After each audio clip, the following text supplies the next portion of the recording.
My name is Carmen. I'm 33, and I own a small restaurant that's been doing pretty well for the past 7 years.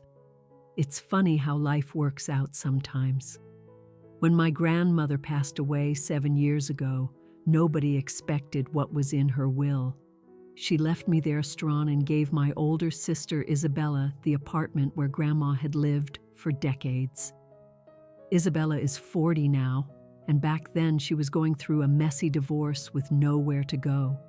She was thrilled about getting the apartment because it meant she and her daughter Sophia had a place to live. Sophia was only 10 at the time, but now she's 17 and about to graduate high school. When I first inherited the restaurant, it was struggling.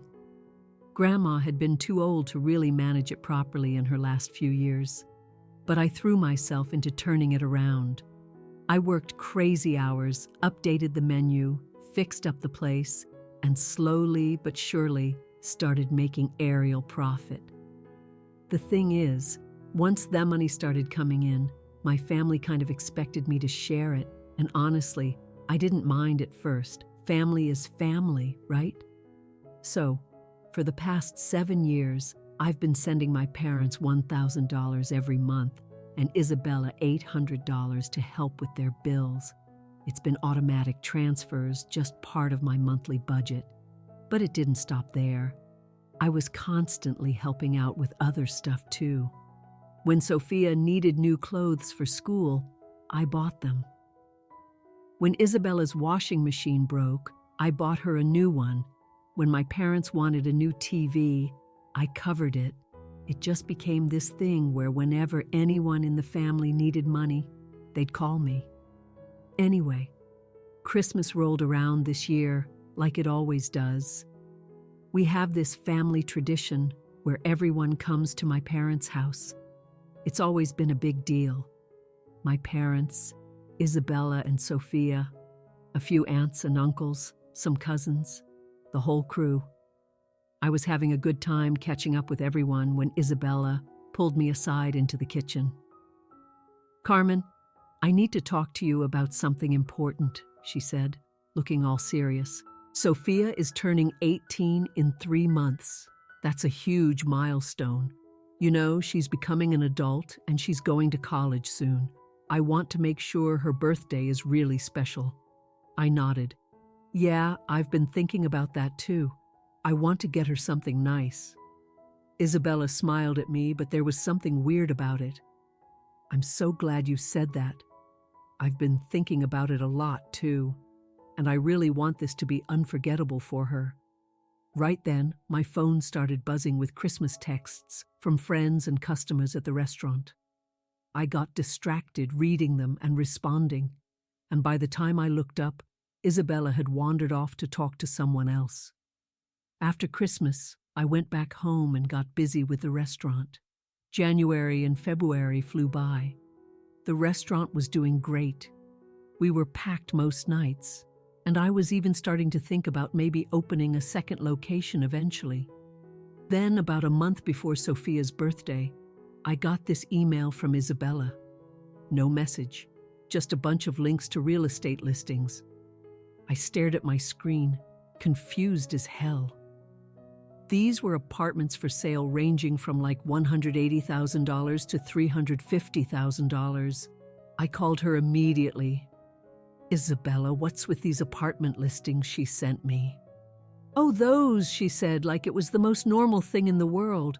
"I thought maybe you could pick one out for Sophia's birthday gift." I literally couldn't speak for a few seconds. "You want me to buy Sophia an apartment for her 18th birthday? Well, yeah. It would be perfect timing. She's going to college, she'll need a place to live. And, 18 only happens once. Isabella, that's an insane gift. I can't buy an 18-year-old an apartment." Her voice got cold real fast. "Actually, Carmen, turning 18 is a really big deal. It only happens once in a lifetime. Look, when I turned 18, nobody bought me an apartment. Nobody bought me a car. Hell, I asked for a new phone and got told we couldn't afford it." "That was completely different times," she snapped. And then she hung up on me. I sat there staring at my phone. Isabella had always been dramatic. She loved big gestures and being the center of attention. This was probably just another one of her crazy ideas that she'd forget about in a week. I put it out of my mind and went back to work. The restaurant was busy, spring was coming, and I had real things to worry about. But Sophia's birthday was getting closer, and I needed to figure out what to get her. I wanted something meaningful since she was going to college. After thinking about it for a while, I decided on a laptop. Not just any laptop. I found this really nice one for $3,000. It was perfect for college, had all the bells and whistles, and would definitely last her through all 4 years. The birthday party was going to be at my parents' house, just like always. When I got there, the usual crowd was already gathered. Aunts, uncles, some family, friends, everyone chatting and having drinks. I put my gift on the table with all the others and joined the party. Sophia looked happy and excited, running around talking to everyone. She was wearing this cute dress that I'd probably bought her for Christmas or something. When it came time for presents, we all gathered around. My parents went first. They gave Sophia a new iPhone, which made her squeal with excitement. Then Isabella gave her this fancy gift card to some high-end makeup store for like $200. Then it was my turn. I handed Sophia the beautifully wrapped laptop box, feeling pretty confident about my choice. Happy birthday, sweetheart. I hope this helps you with college. Sophia tore off the wrapping paper and opened the box. When she saw it was a laptop, her face just fell. Not just disappointed, but like genuinely upset. I looked around confused. My parents looked annoyed. Isabella looked furious. Seriously, Isabella said loud enough for everyone to hear. A laptop? That's it? I was completely blindsided. It's a really good laptop. It cost $3,000. Carmen, that's cheap and you know it. You're being greedy with your own niece. I stood there in complete shock, holding this expensive laptop that I thought was a great gift, while my sister called me cheap and greedy in front of the entire family. What are you talking about? I managed to say. This laptop cost $3,000. It's one of the most expensive ones I could find. Isabella's voice got even louder. We already decided you were going to give Sophia an apartment. That's what we talked about at Christmas. No, we didn't decide anything. You mentioned wanting her birthday to be special, but I never agreed to buy her an apartment. Don't lie to me, Carmen. I know your restaurant is doing well. I know you're planning to expand and build another location. You have the money. Everyone was staring at us now. The party had gone completely silent except for Isabella shouting. I felt like I was in some kind of nightmare. Isabella, even if I wanted to, I don't have apartment money just sitting around. And even if I did, that's not a normal 18th birthday gift. You're so ungrateful, she screamed, after everything this family has done for you. You're cruel and selfish. That's when Sophia burst into tears. She threw the laptop box down and glared at me with these angry, hurt eyes. You are selfish, Aunt Carmen. You're so greedy, she sobbed. And then she ran upstairs to her room. My parents, who had been silent this whole time, finally spoke up. Carmen, look what you've done, Mom said, shaking her head.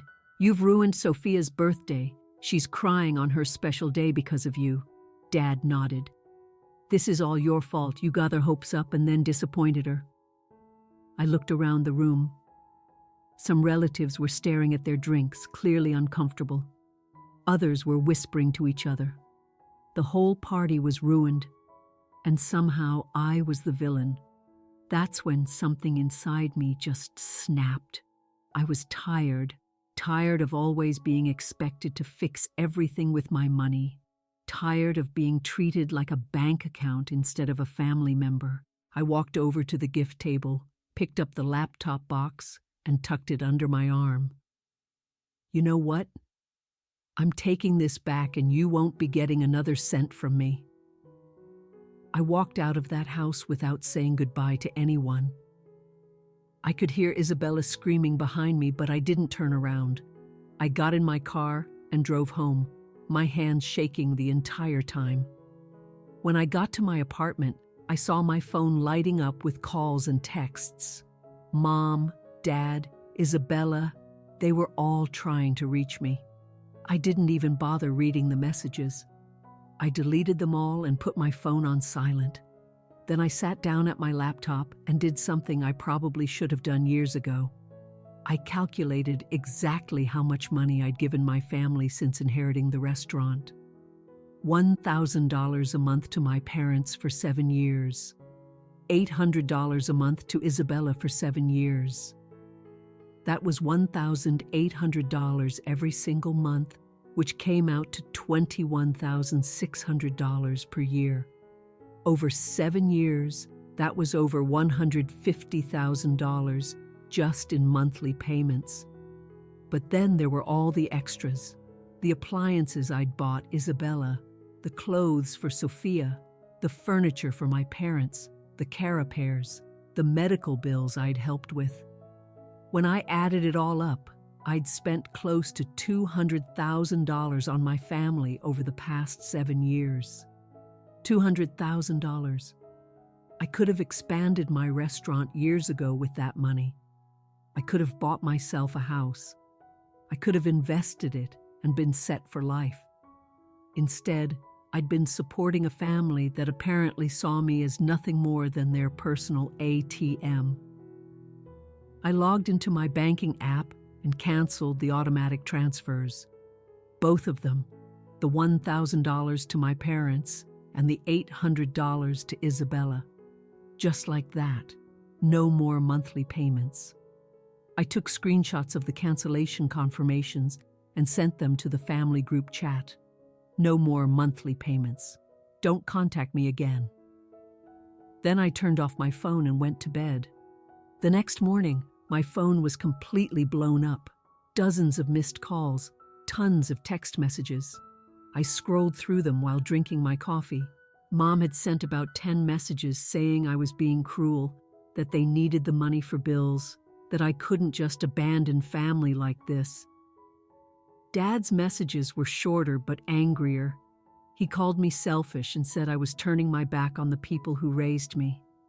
Isabella's messages were the worst. She called me a villain, said I was destroying the family, that I was proving I never really loved any of them. I typed one response to the group chat. I don't want to communicate with any of you anymore. Please don't bother me. Then I blocked all their numbers. A couple of days later, I was at their restaurant during the dinner rush when I saw them through the front window. My parents and Isabella marching toward the door with determined looks on their faces.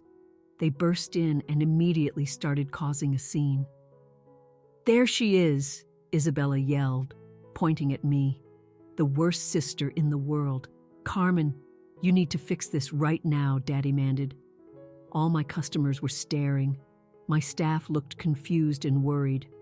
This was my place of business, and they were trying to humiliate me here too. I called over my security guy, Tony. "Get him out of here and don't let them back in." "Carmen, you can't be serious," Mom shouted as Tony escorted them toward the door. "We're your family," Isabella screamed. But Tommy got them out, and it told him to make sure they stayed banned from the restaurant. After that, the calls started coming from other relatives, aunts and uncles, who'd heard the family's version of events. They all said the same thing. I was being too harsh. I should forgive and forget. Family is family. I hung up on every single one of them. Eventually, the call stopped. The text stopped. The drama died down. And you know what? I felt lighter than I had in years. For the first time since inheriting the restaurant, I could focus on my business without worrying about who needed money. This month, the months flew by without any contact from my family. For the first time in 7 years, I wasn't sending monthly checks or getting calls about emergency expenses. It felt weird at first, but then it felt amazing. I had so much extra money that I didn't know what to do with it. I started putting that $1,800 a month into a separate business account. Within a few months, I had enough saved up to seriously start planning my second restaurant location. It was incredible how fast money accumulated when you weren't constantly giving it away. Life was good, even without my family drama. Then one day in late spring, I was scrolling through social media during a break at work when I saw something that caught my attention. It was a post from one of my cousins, photos from Sophia's high school graduation. I stared at the pictures. There was Sophia in her cap and gown looking all grown up. But what really struck me was how sad everyone looked. My parents, Isabella, even Sophia herself. They all had these forced smiles that didn't reach their eyes. They looked tired and stressed. I felt a little pang of something. Not regret exactly, but I don't know. It was weird seeing them like that. A week after graduation, I was at home on a Sunday morning when my doorbell rang. I looked through the peephole and couldn't believe what I saw. My parents and Isabella were standing on my porch. I opened the door but didn't invite them in. "What do you want?" I thought I made it clear that I didn't want to communicate with you anymore. "Look," Dad said, "you can be mad at us all you want, but don't take it out on Sophia. She's starting college in the fall." Isabella nodded. "You promised years ago that you'd pay for her education. She's counting on that." I almost laughed. "Are you serious right now? Sophia called me greedy and selfish. Remember? She can figure out college on her own." Isabella's face got red. "Carmen, you can't do this to her. She needs that money." "No, she doesn't need it. She can get student loans like everyone else. She can work. She can earn scholarships. There are lots of options that don't involve me." "But you have the money."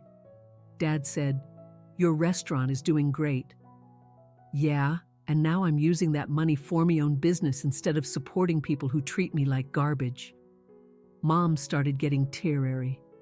"Carmen, please, we're family. Family doesn't call each other greedy and selfish. Family doesn't expect $200,000 in free money and then demand apartments on top of it." I could see they were all shocked by that number. I don't think they'd ever actually added up how much I'd given them over the years. "Just leave," I said.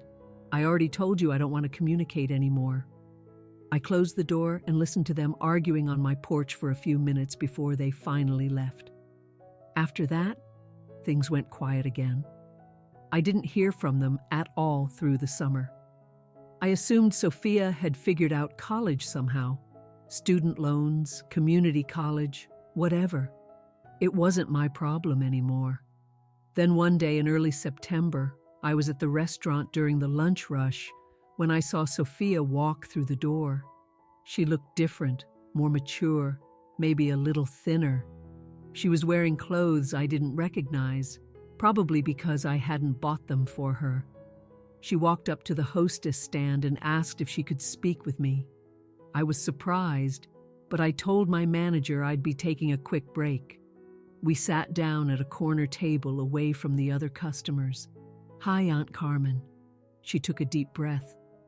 "I wanted to apologize to you for what I said at my birthday party, calling you selfish and greedy. That was really messed up, and I'm sorry. I wasn't expecting that." "Okay, thank you. I know you gave me an expensive laptop and I acted like a spoiled brat about it. I've had time to think about it, and I realize how crazy that was. Who buys an 18-year-old an apartment?" I smiled a little. "Exactly. Anyway, I wanted you to know that I got into State University on a full academic scholarship. It's not the fancy private school I was originally planning on, but it's still a really good program. Sophia, that's amazing. Congratulations. You should be really proud of yourself." Her face lit up. "Thanks. And I got a job too. I'm working at a bookstore near campus, so I'll have my own spending money. Look at you being all responsible and independent. Yeah, well, I had to grow up pretty fast after everything that happened. I realized I couldn't just expect other people to pay for my life. We talked for a few more minutes. She told me about her classes, her dorm room, her job.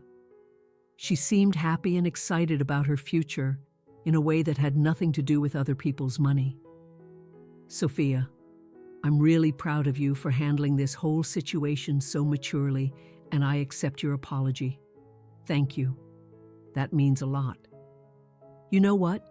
Since you're working so hard and doing so well in school, I'm going to send you $500 a month just to help out with expenses and encourage you to keep up the good work.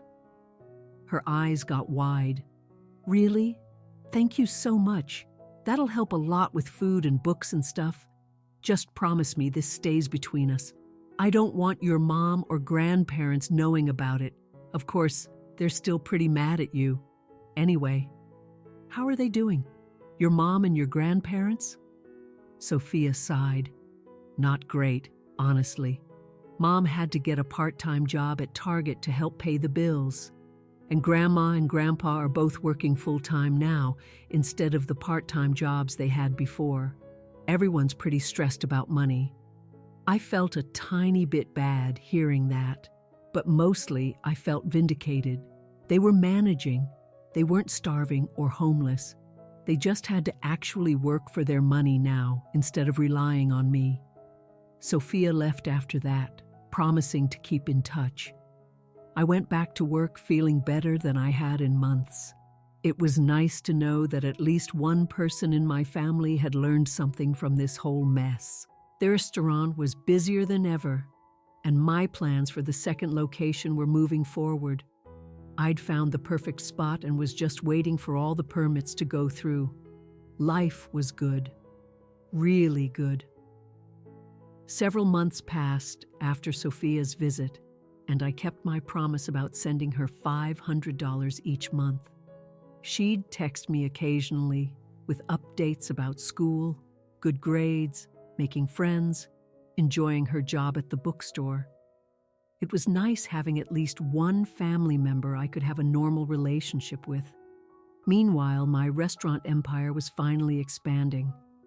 I'd gotten all the permits approved for my second location, and construction was moving along nicely. The new place was going to be bigger than the original, with a full bar and private dining rooms. I was so excited about it. The extra $1,800 I'd been saving every month instead of sending to my family had really added up. Combined with the profits from my first restaurant, I had enough money to do the expansion right. No cutting corners, no cheap materials. Everything was going to be perfect. I was at the original restaurant one evening in late November going over some vendor contracts when Sophia walked in again. This time she looked excited instead of nervous. We sat down at our usual corner table, and she filled me in on everything. Her classes, her friends, how much she loved living on campus. She seemed like a completely different person from the spoiled teenager who'd thrown a tantrum at her birthday party. You know what the best part is? She said, I feel like I actually earned all of this. The scholarship, the good grades, the independence. It's mine because I worked for it. That's exactly how it should be. I used to think having things handed to me was better, but it's not. This feels so much better. We talked for about an hour before she had to head back to campus. After she left, I sat there thinking about how proud I was of her growth and maturity. The holidays came and went without any contact from my parents or Isabella. I spent Christmas at their restaurant hosting a special dinner for customers who didn't have family plans. It was actually really nice. No drama, no expectations, just good food and happy people. In January, my second restaurant finally opened. The grand opening was amazing. Packed house, great reviews, local food bloggers taking pictures of everything. I'd hired an excellent manager to run the day-to-day operations, so I could split my time between both locations. Within a month, The new place was booking up weeks in advance. Word was spreading fast about the food quality and atmosphere. I was making more money than I'd ever dreamed of when I first inherited Grandma's little struggling restaurant. One afternoon in February, I was at the new location training some servers when my phone rang. It was Sophia. "Aunt Carmen, I need to tell you something. My mom and grandparents know about the money you've been sending me." My heart sank. How did they find out? I accidentally left my bank statement out when I was home last weekend. Mom saw the deposits and confronted me about it. "What did you tell them?" "The truth, that you were helping me because I apologized and I've been doing well in school. But now they're all upset again." "Are they giving you a hard time about it?" "Not really. They're more focused on being mad at you. Mom keeps saying it's not fair that you're helping me, but not them." I sighed. "Sophia, do you want me to stop sending the money? I don't want to cause problems for you."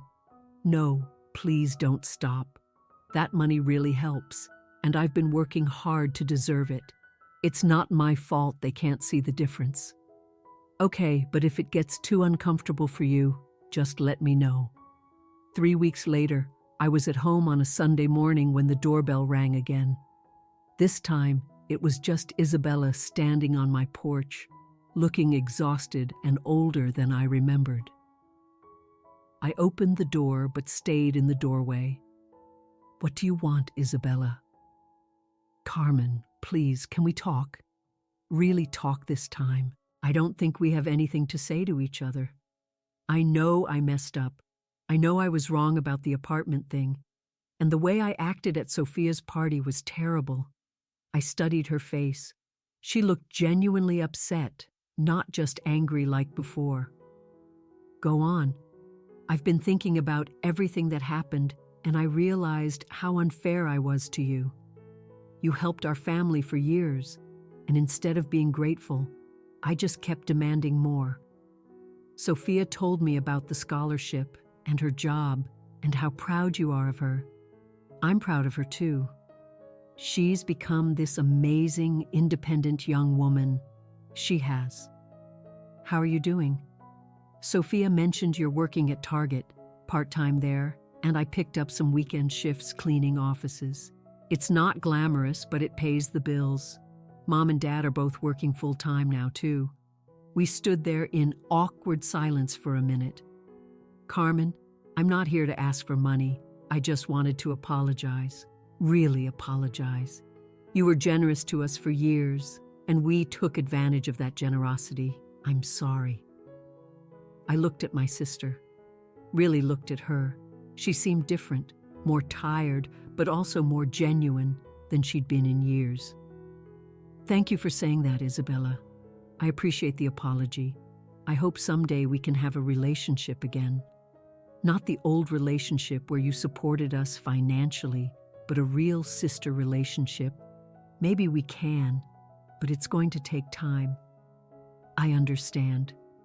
I just wanted you to know that I'm sorry and I'm proud of what you've built with your restaurants."